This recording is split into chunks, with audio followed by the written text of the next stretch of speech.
Hi, welcome to Pennsylvania Newsmakers, and as always, thanks for watching, where we're going to get a bit on the emerging technologies in financial services, all these things with iPhones and all of this, and how to do your financial services. But first, we're going to bring you an important update on a variety of stories related to the Penn State sexual abuse case. Put another way, the fallout from that, all of that following these words.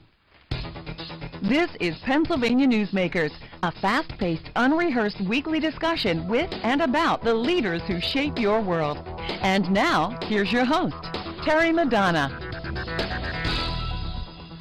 Hi, welcome back to the program. Well, the fallout from the Penn State sexual abuse case continues to be a huge issue in the state among a whole variety of constituencies, both in the legal community, in the legislature, among Penn State alums. We're going to do a review of some of the important issues related to that on this part of Pennsylvania Newsmakers. Joining me to do that is Brad Bumsted. He's with the Pittsburgh-Tribune Review, and Charlie Thompson, Harrisburg Patriot-News Penn Live.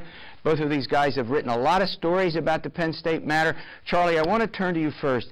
I mean, all of a sudden, you think this case is about done. Sandusky goes to jail. Everybody knows that. Convicted, 45 of 48 counts. It becomes a huge issue in the Attorney General's race. Kathleen Kane wins the Attorney General's race, you know, in some part because of the position she staked out, saying that the governor played politics, probably played politics. Then we have, you know, we have the Free Report before that. Penn State accepts it. There's controversies over that. Paterno's reputation gets sullied. They get, of all people, Dick Thornburgh to weigh in, a former Attorney General and governor. Now we have the legislature saying, well, maybe the Board of Trustees is too big. Right. This thing has, you can't even keep all of it straight. Bring us up to date on what you're working on that it would be of some importance to our viewers. Okay. Well, you know, the way I have been thinking about Penn State lately is sort of like the explosion has happened. Yeah. You know, Jerry Sandusky was arrested, Joe Paterno was fired. Take that as the explosion, but what remains is still a 4-alarm fire at Penn State. Right. And the four alarms are, in my mind, you still have criminal cases pending against Graham Spanier, former president, and 2 of his senior aides for obstruction of justice and you know, sort of activities related to covering up Sandusky's activity. Trials to be held. That's one. 2 is civil cases. They have now 30 plaintiffs who have come forward and alleged some form of sexual abuse at the hands of Sandusky. And Penn State is trying to settle out those cases, you know, with on the side, a raging battle against their primary insurance carrier, who has basically said, we don't want any business of covering Jerry Sandusky's acts. You know, we don't want to be exposed to that liability. So you have the civil cases. Number 3 is the whole question of the NCAA sanctions. There's tremendous pushback now, a tremendous sort of grassroots effort to say, let's get the NCAA to roll back some of these penalties against the football program. I said grassroots. It's probably a misnomer, because actually leading the charge there is Governor Corbett now with his lawsuit that seeks to avoid and a lot of Penn State alums involved in that. Right, right. So you have the battle over the NCAA penalties, and the 4th leg of this 4-alarm fire, if you use that analogy, would be the sort of what I have come to see as sort of like the internal battle for the soul of the university, because you've got this one faction of the board that hates what the prior board did in terms of ousting Paterno so quickly, and you know, they've got a lot of sway with alumni. They're probably going to win a few more seats in the next alumni election. Meanwhile, they're searching for a new president to take office in 2014. And, you know, so there's a lot of internal turbulence there. Great summary. Let's pick up some of the pieces. Brad, you brought something, I mean, you before we started the program, I mean, there's still fallout from the grand jury. There is. Now, hold on, the grand jury. Explain what grand jury we're talking about. What grand jury? Yeah, the grand jury. Sandusky grand jury. Yeah, the grand jury. Go ahead. Right. So basically, one of the key issues there that could affect the 3 cases involving former President Spanier is that the Cynthia Baldwin, who was general counsel for the university, was in the grand jury room as these people came in to testify. They say they thought she was their attorney and that she was representing them. But then she winds up testifying before the grand jury, and prosecutors want her to testify at a preliminary hearing, and they're going, hold it a minute, you know, what's the deal? They filed motions, and they're pending It's not clear when there'll be a ruling, but it's crucial to the case going forward. You know, one of the things, Charlie, that you brought up that I think is pretty important to talk about is, you know, at first, you know, there was a lot of perplexity over the role of Joe Paterno. Let's be honest. There was sort of an incredulous view, you know, Paterno, no. And then when you read the grand jury report, it was, you know, what did he know and when did he know it? We know that famous incident that was reported by, you know, one of the assistant football coaches, McCleary, you know, who said he saw the, you know, what went on, and when it was reported, the free report actually said that he was part of the cover-up, and you'll correct me if I'm wrong. He was part of it. And then we have Thornburg report coming back saying rush to judgment. The Paterno angle here still is pretty big, with lots of folks still saying Joe didn't know very much. It was not as, you know. Am I right about that? Yeah, I mean, I think it goes to Paterno's just beyond iconic figure that he cast in Pennsylvania. I mean, and I don't know that I don't know how that issue ever gets resolved, but you know, in some ways, it. And I realize that it has a great emotional pull for a lot of people because Paterno was so beloved. It does. But in some ways, it's almost a sideshow to what's out there because, you know, I've had people who had been close to that investigation tell me that, you know, Paterno was never a target of our investigation. We're going to a break. And, I want to pursue this. There are a couple of important questions that I want to ask after these words. This broadcast of Pennsylvania Newsmakers is presented by the Pennsylvania Chamber of Business and Industry, the statewide voice of business, and by the Pennsylvania Business Council Education Foundation, educating citizens and business leaders about important public policy issues and civic affairs.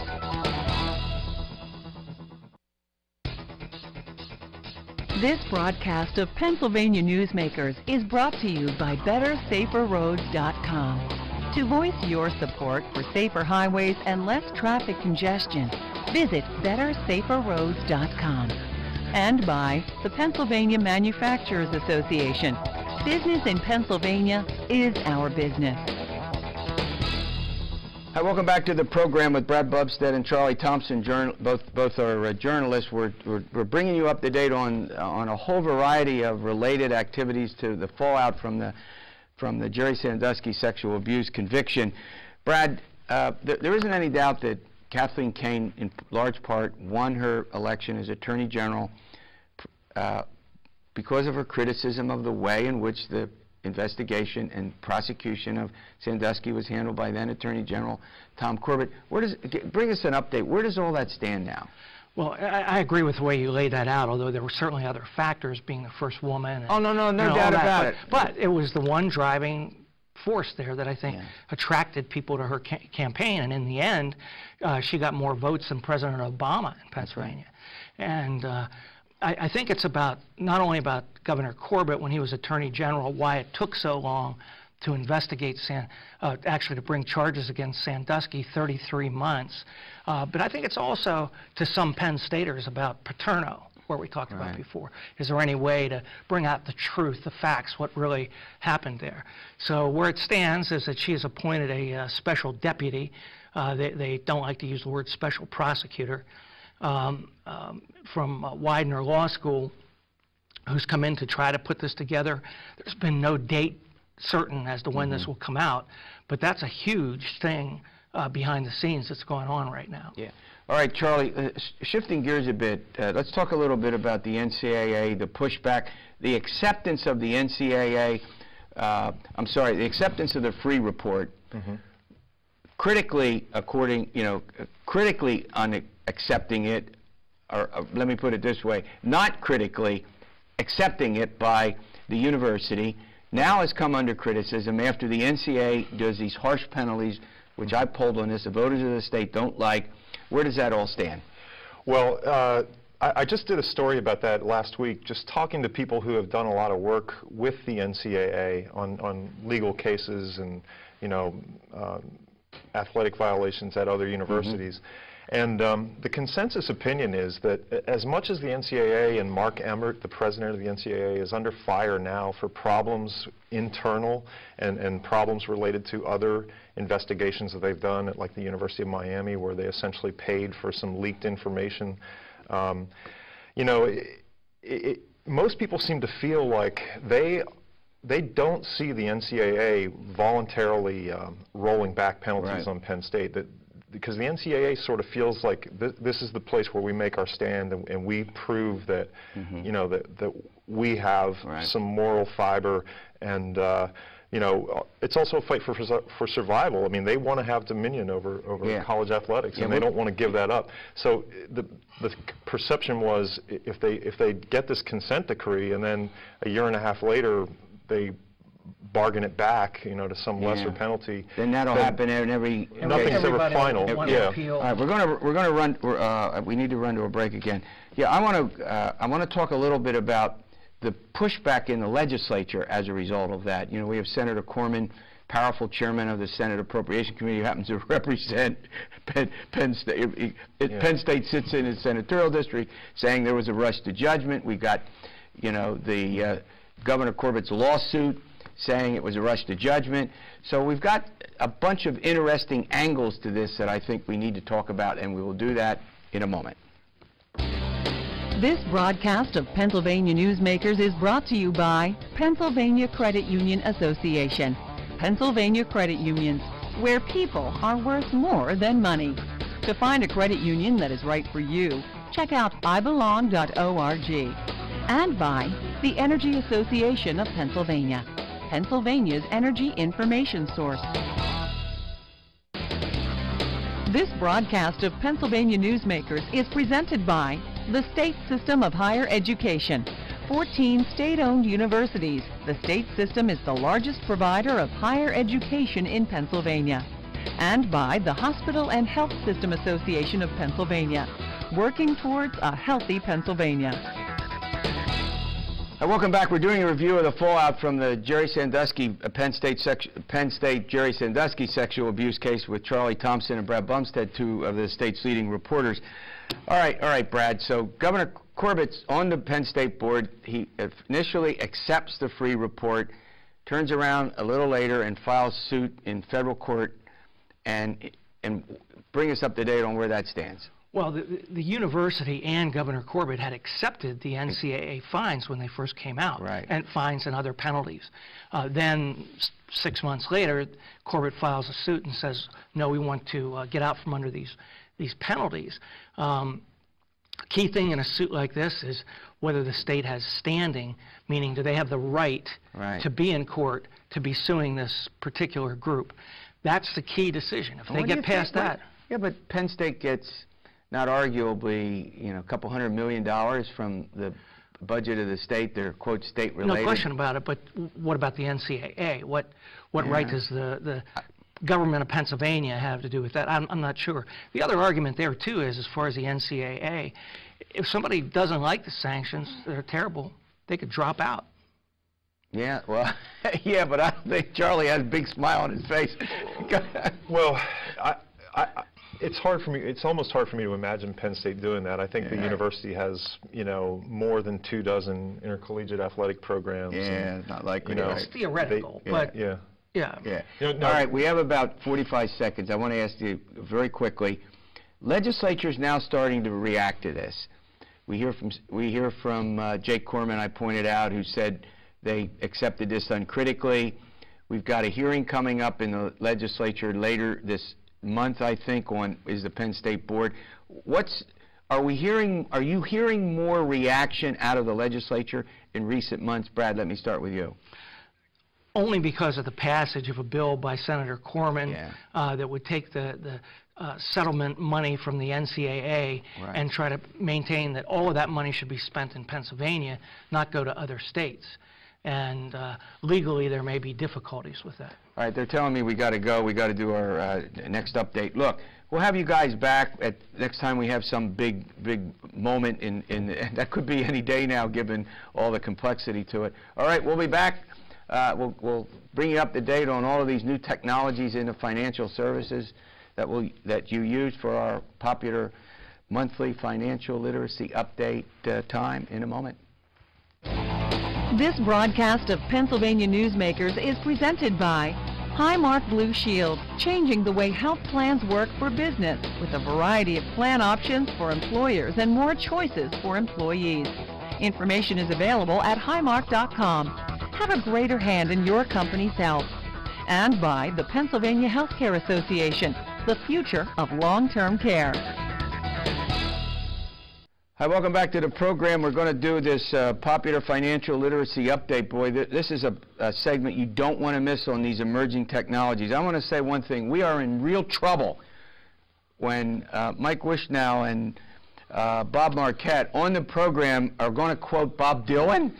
We are in real trouble, guys. The times they are a change. You didn't come up with that, did you, buddy? I'm sorry, I did. I got teased. All right, that's Mike Wishnow. You've been on the program many times. He's a senior VP with the Pennsylvania Credit Union Association. And, of course, Bob Marquette, he's the CEO of Members First Federal Credit Union. He's been on the show a lot. You guys are really, I mean, I can't believe, go ahead. I'm not even going there. We're moving on.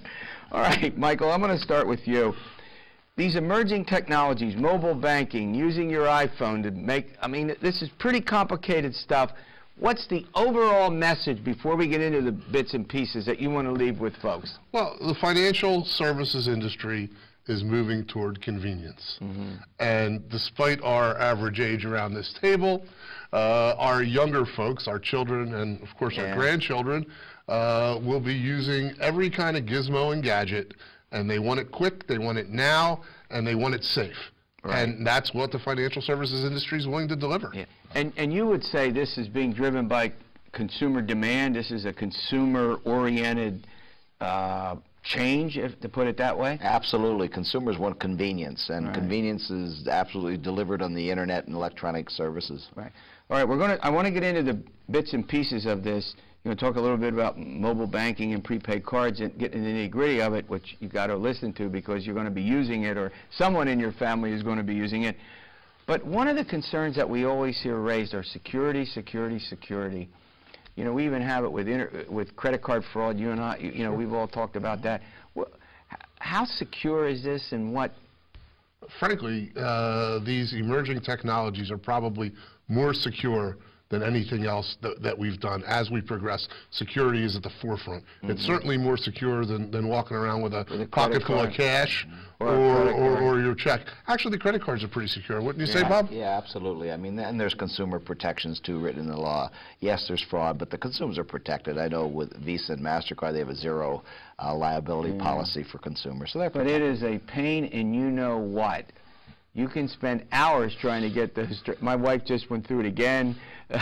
Yeah, I mean, it is a real pain. I mean, but at any rate, all right, let's go ahead. I'm gonna come with you. Let's talk a little bit. How are these emerging technologies involved in what you call mobile banking? Well, mobile banking, there's a couple things you're going to be affected with mobile banking. I mean, that's the wave of the future. It's growing exponentially every year. People like it because it's quick. How do you mobile bank? You mobile bank with your iPhone, your smartphone. All right.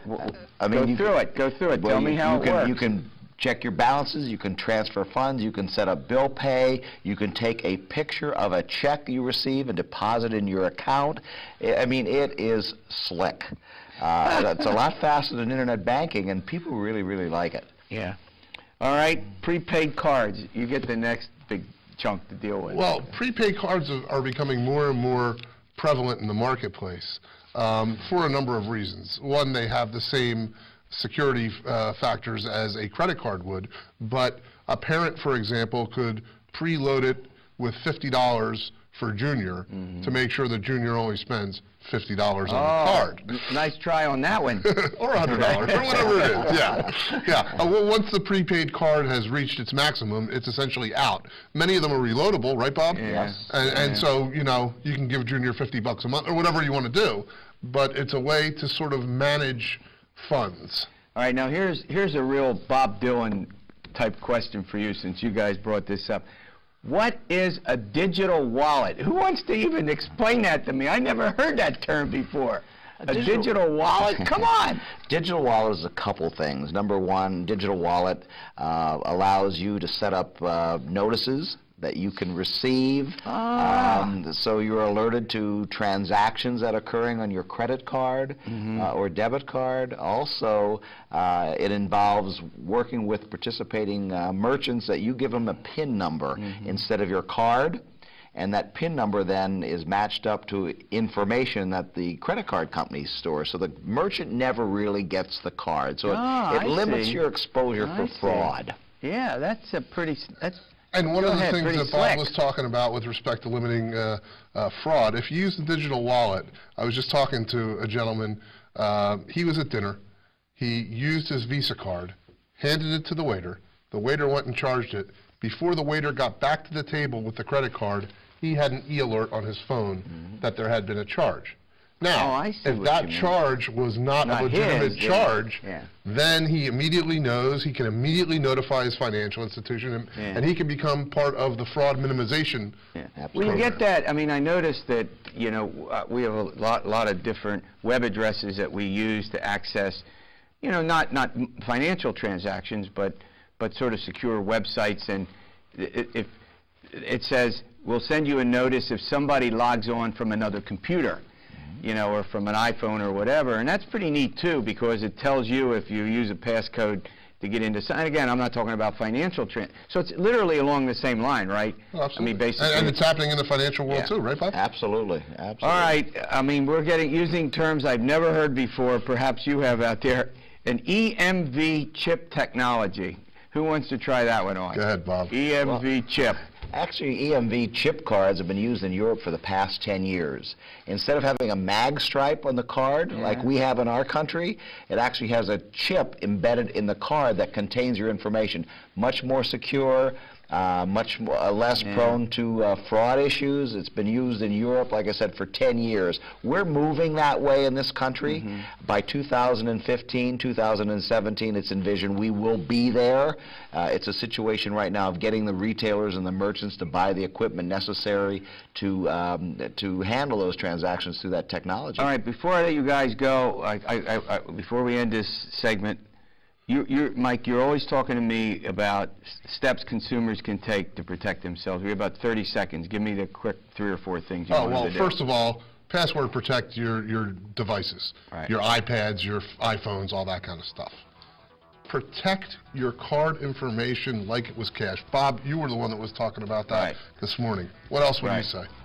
We had a situation where one of our members... I got to go. You're not going to get done. Sorry. Okay. We're out of time. The guy's saying we're done. Hold that thought. We'll pick it up maybe next month. All right. We'll see you next week for another edition of Pennsylvania Newsmakers. And as always, stay well.